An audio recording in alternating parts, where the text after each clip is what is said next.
कहानी की शुरुआत होती है लॉन्ग ट्रेल नाम की एक कंट्री से, जहां पर कुछ जोकर्स एक राज्य में सर्कस परफॉर्म करने के लिए आए हुए हैं। इसके बाद सीन शिफ्ट होता है राजा के दरबार में, जहां सर्कस का खेल चल रहा है। दरबार के सभी लोग इस खेल से काफी खुश होते हैं, पर वहां की रानी बिल्कुल खुश नहीं होती। तभी एक जोकर अपनी साथी जोकर के ऊपर पानी डालता है, जिसके कपड़े भीग जाते हैं। और जब वो अपने कपड़ों को ऊपर करती है तो रानी को पता चलता है कि वो प्रेग्नेंट है। ये देखकर रानी को बहुत गुस्सा आ जाता है और वो वहां से चली जाती है। दरअसल रानी को किसी बीमारी की वजह से बच्चा नहीं हो सकता। उसने अपने बच्चे के लिए काफी कोशिश की और उसे कामयाबी नहीं मिली।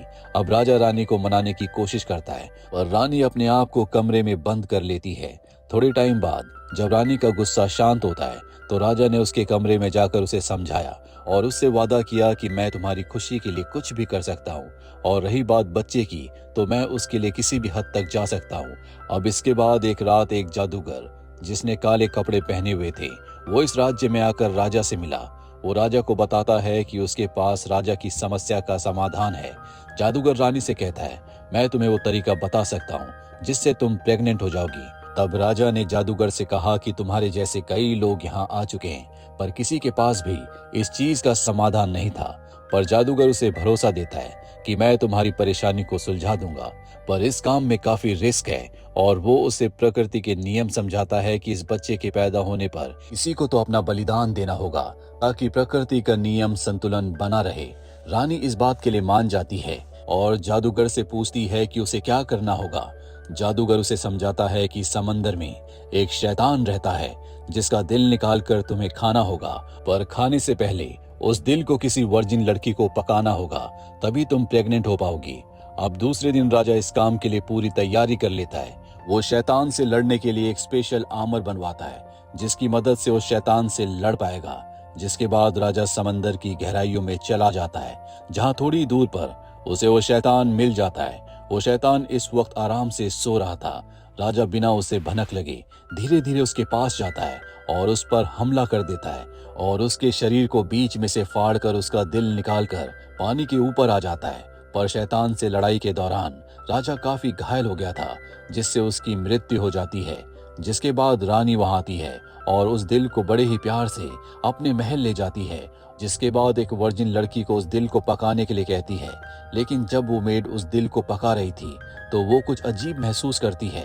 कुछ ही देर में अचानक वो भी प्रेग्नेंट हो जाती है और यहाँ रानी उस पके हुए दिल को खा लेती है, जिससे रानी भी प्रेग्नेंट हो जाती है और मेड और रानी दोनों एक साथ 2 बच्चों को जन्म देती है। रानी के बच्चे का नाम एलेक्स रखा जाता है और वो अपने बच्चे के लिए काफी एक्साइटेड होती है और उसे इस देश का राजा बनाना चाहती है। दूसरी ओर मेड के बेटे का नाम जॉन रखा जाता है। अब ऐसे ही 15 साल बीत जाते हैं और ये दोनों बच्चे अब बड़े हो चुके हैं। रानी अपने बेटे के साथ बहुत खुश रहती है। जॉन और एलेक्स एक दूसरे के बहुत अच्छे दोस्त हैं, पर इन दोनों की दोस्ती को देखकर रानी को बिल्कुल अच्छा नहीं लगता। इसीलिए वो एलेक्स को समझाती है कि तुम एक शाही खानदान के वंशज हो, तुम किसी नीच जाति वाले के साथ कैसे रह सकते हो, ये तुम्हें शोभा नहीं देता। तुमसे दोस्ती करने वाले की भी औकात होनी चाहिए। पर एलेक्स अपनी माँ की बात नहीं मानता और जॉन के साथ घूमने चला जाता है। लेकिन वो दोनों जब खेलते हुए समंदर में नहाने लगते हैं तो उन्हें अपने अंदर एक सुपर पावर का पता चलता है कि वो पानी के अंदर भी सांस ले सकते हैं। वहीं रानी इन दोनों की दोस्ती को किसी भी हालत में खत्म करना चाहती है। इसीलिए वो जॉन की माँ को बुलाकर उस पर गुस्सा करती है कि अगर उसने अपने बेटे जॉन को एलेक्स से दोस्ती खत्म करने के लिए नहीं कहा तो वो जॉन के साथ साथ उसे भी इस कंट्री से बाहर निकलवा देगी। तब जॉन की मॉम कहती है कि मैं जॉन को समझाऊंगी, लेकिन फिर भी इस सब का उनकी दोस्ती पर कोई असर नहीं होता। अब एक दिन खेल खेल में दोनों एक दूसरे के कपड़ों को एक्सचेंज कर लेते हैं और जॉन एलेक्स बनकर उसके महल में चला जाता है। पर रानी को उस पर शक हो चुका था और वो उसकी बॉडी की स्मेल से पहचान गई थी कि ये एलेक्स नहीं है, जिससे वो बहुत ज्यादा गुस्से में आ जाती है। अब रानी ने जॉन को इस राज्य को छोड़ने के लिए कहा, लेकिन एलेक्स ने उसे जाने नहीं दिया और बार बार उसे जाने से रोकता रहा। पर जॉन कहता है कि रानी साहिबा ने यानी कि तुम्हारी मॉम ने मुझे यहाँ से जाने के लिए कहा है, इसीलिए मुझे जाना होगा। एलेक्स उसे रोकते हुए कहता है कि अगर तुम्हें कुछ हो गया तो मैं कैसे जी पाऊंगा। तब जॉन उसे एक पेड़ के पास लाता है और उस पेड़ पर एक कट लगा देता है, जिससे उस पेड़ से पानी निकलने लगता है। जिस पर जॉन का कहना था कि जब तक इस पेड़ से ऐसा पानी निकलता रहेगा समझ लेना कि मैं जिंदा हूँ, पर जिस दिन ये पानी लाल खून में बदल जाए तो समझ लेना कि मेरी जान खतरे में है। और ये कहकर जॉन वहां से चला जाता है। अब एलेक्स जॉन के जाने की वजह से अकेला रह गया था और वो हर दिन उस पेड़ के पास जाकर पानी चेक किया करता। लेकिन ऐसे ही एक दिन जब वो पेड़ के पास आया तो उसने देखा कि उस पेड़ से पानी नहीं बल्कि खून निकल रहा था, जिसे देखकर वो समझ गया कि जॉन किसी बहुत बड़ी मुसीबत में है। इसीलिए वो जॉन की मदद करने के लिए अपनी माँ को बताए बिना ही वहां से निकल गया और जॉन को ढूंढने लगा।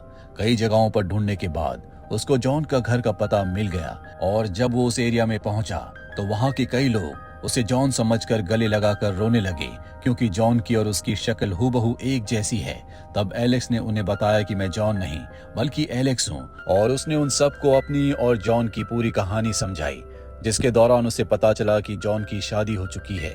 वहां के लोगों ने बताया कि कुछ दिन पहले जॉन एक खतरनाक जंगल में गया था और वहां से लौटकर नहीं आया, और ये पता चलते ही एलेक्स उस जंगल की ओर निकल पड़ा। दूसरी ओर एलेक्स की मॉम उसके लिए बहुत परेशान होती है और जब एलेक्स उसे कहीं नहीं मिलता तो वो उसी जादूगर से मदद मांगने जाती है, जिस पर जादूगर का कहना था कि अगर तुम्हें अपने बेटे को बचाना है तो तुम्हें किसी का बलिदान देना होगा।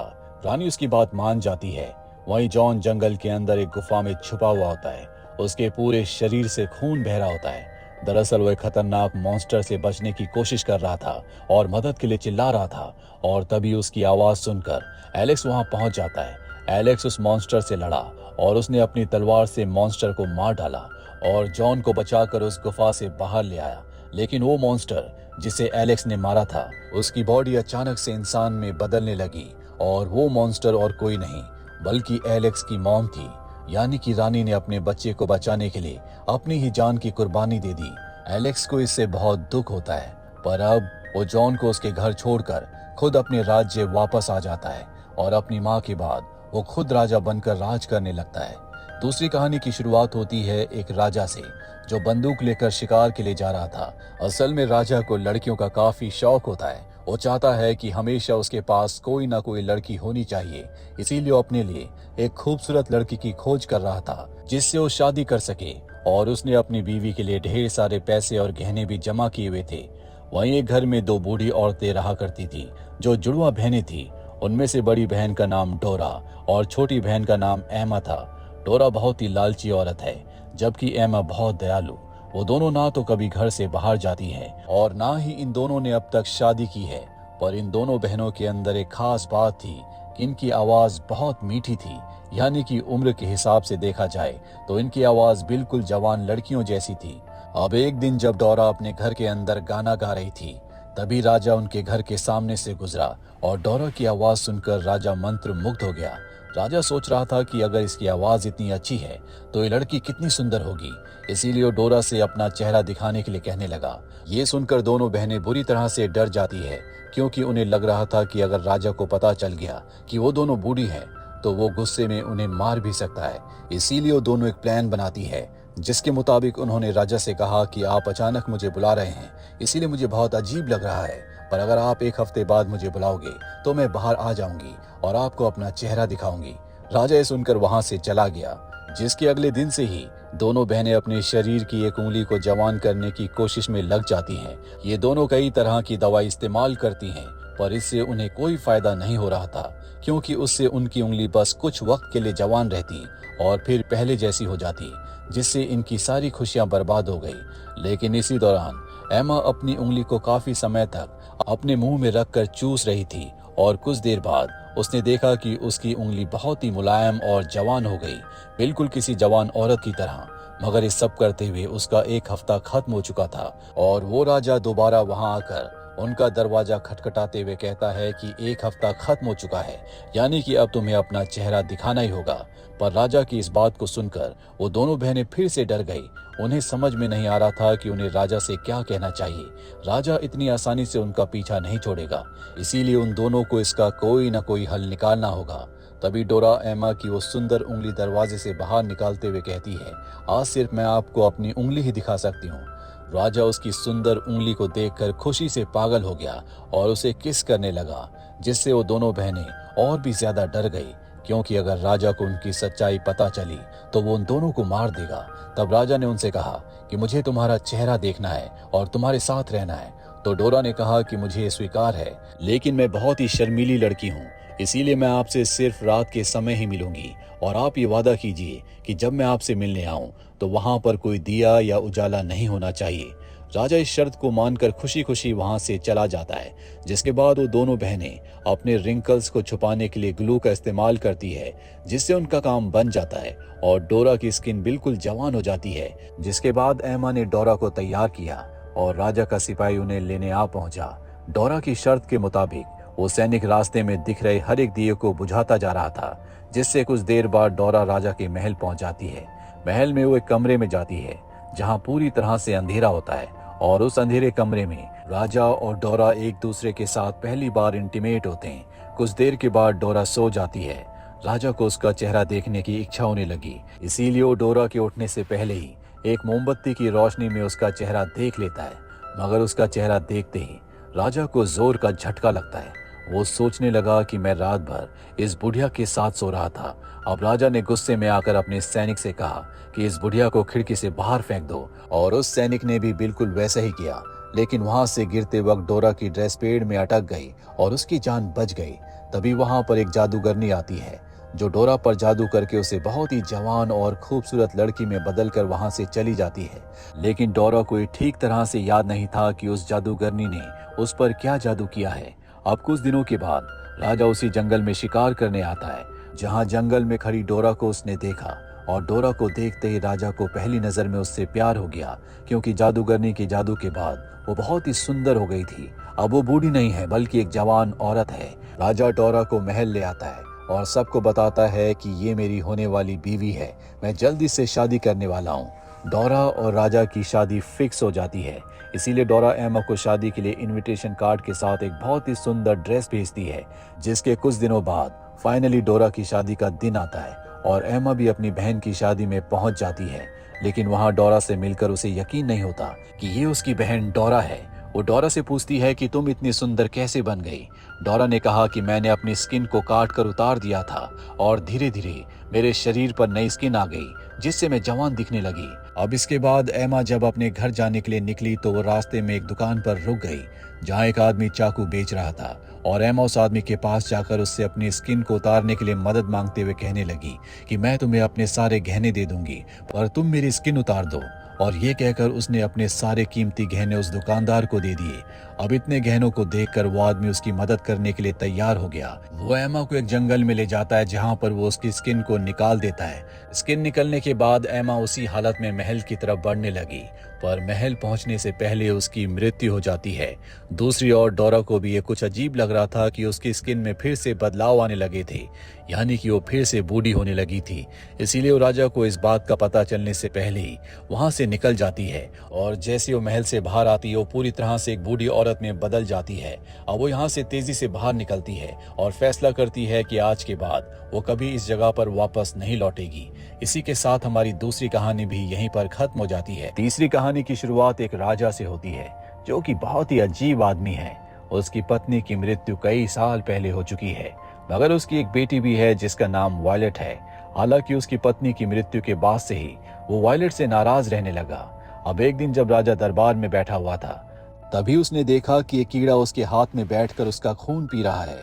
लेकिन वो उस कीड़े को मारने की बजाय अपना खून देता है और उसे पालतू बना लेता है, और धीरे धीरे राजा का खून पीकर वो कीड़ा काफी बड़ा हो जाता है।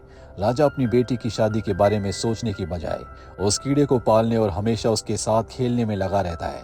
लेकिन एक दिन इस कीड़े ने किसी बीमारी की वजह से अपना दम तोड़ दिया, जिसके बाद राजा ने अपनी बेटी की शादी करने का फैसला किया। राजा ने सोचा कि वो इस शादी के लिए कंपटीशन करवाएगा, और इस कंपटीशन में जो भी जीतेगा उसी से वो अपनी बेटी की शादी करवाएगा। लेकिन जब उसने बात अपनी बेटी को बताई तो वो ये सुनकर काफी दुखी हो गई, पर फिर भी उसने अपने पिता की खुशी के लिए उनकी बात मान ली। अब इस कंपटीशन के चर्चे उस देश में नहीं बल्कि बाहर के देशों में भी होने लगे, और जब कंपटीशन का दिन आया तो सबको पता चलता है कि राजा ने उस कीड़े की खाल निकाल ली थी, और जो कोई भी उस खाल को देखकर उस कीड़े का नाम बता देगा, राजा अपनी बेटी की शादी उससे करवाएगा। इस कंपटीशन में कई राजकुमार आए हुए थे, पर कोई भी कीड़े का सही नाम नहीं बता पा रहा था। तभी वहां पर एक आदमी आता है जिसका नाम था ओग्रे। ओग्रे वैसे तो काफी लंबा चौड़ा था, पर दिखने में बहुत ही बदसूरत था। इसीलिए राजा के सिपाही उसे रोकने की कोशिश कर रहे थे, पर उसने कहा कि मैं भी यहाँ इस कंपटीशन में हिस्सा लेने के लिए आया हूँ। जिसके बाद सिपाहियों ने उसे अंदर आने दिया। अब ओग्रे उस कीड़े की खाल के पास गया और बड़ी ही गौर से देखने लगा। उसे सूंघने के बाद उसने उस कीड़े का सही नाम बता दिया, मगर ये सुनते वायलेट वहां से भाग गई। वो महल की छत से कूदकर अपनी जिंदगी का खात्मा करना चाहती थी, और तभी राजा वहां पहुंच गया। उसने अपनी बेटी को रोका और समझाया कि मैंने उसे अपना वचन दिया है, तुमने अपनी जिंदगी का खात्मा किया तो मेरा वचन कौन निभाएगा। प्लीज मेरी बेटी, मेरे वचन का मान रख लो।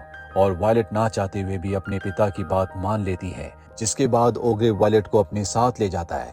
ओग्रे एक पहाड़ पर एक गुफा में रहता है और वो वायलेट को उठाकर उस पहाड़ पर चढ़कर उसी गुफा में बंद कर देता है, और वायलेट कई दिनों तक वहां बैठकर रोती रहती है। अब एक दिन जब ओग्रे शिकार करने निकला तो वायलेट को सामने वाले पहाड़ पर एक औरत दिखी, और वायलेट ने उसे अपने साथ हुए हादसे के बारे में बताया, उससे मदद मांगी। ये सब सुनकर वो औरत भी उसकी मदद करने के लिए तैयार हो गई, जिसके थोड़ी देर बाद उसने अपनी फैमिली को बुलाया। दरअसल वो औरत और उसकी फैमिली एक सर्कस में काम करते थे, इसीलिए वो सब लोग सोचने लगे कि वायलेट को इस तरफ कैसे लाया जाए। और तभी उन्हें एक आइडिया आया। उन्होंने इस पहाड़ से उस पहाड़ तक एक लंबी रस्सी बांधी, और उस रस्सी पर चलने वाला एक आदमी उस तरफ गया और वायलेट को उठाकर धीरे धीरे रस्सी पर चलकर दूसरी ओर जाने लगा। लेकिन इसी बीच ओग्रे भी वहां आ पहुंचा, और वो भी वायलेट के लिए उस रस्सी पर लटक गया। पर वो आदमी जैसे तैसे करके वायलेट को उस पार ले गया, जिसके तुरंत बाद उन लोगों ने रस्सी को काट दिया। ओग्रे पहाड़ से नीचे गिर गया। अभी सब सोच रहे थे कि ओग्रे पहाड़ से गिरकर मर गया होगा, लेकिन कुछ दिनों के बाद ही वो वापस आ गया और उसने उस फैमिली के घर को ढूंढकर एक एक करके उन सब को मार डाला।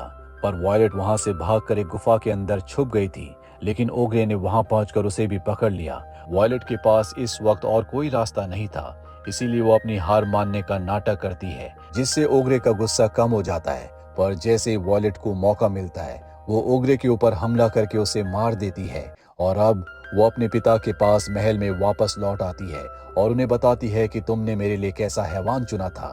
और ये सब कहकर वो फूट फूट कर रोने लगती है। अब ये देखकर राजा को भी अपनी गलती का एहसास हो जाता है, और वो सबके सामने अपनी बेटी वायलेट से माफी मांगता है। साथ ही अपनी गलती का पश्चाताप करने के लिए वो अपनी गद्दी को छोड़ देता है और वायलेट को यहाँ की रानी बना देता है।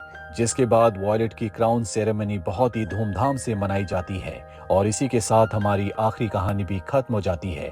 हमारी ये तीनों कहानियां आपको कैसी लगी, कमेंट बॉक्स में जरूर बताएं। उम्मीद करते हैं कि ये कहानियां आपको पसंद आई होंगी।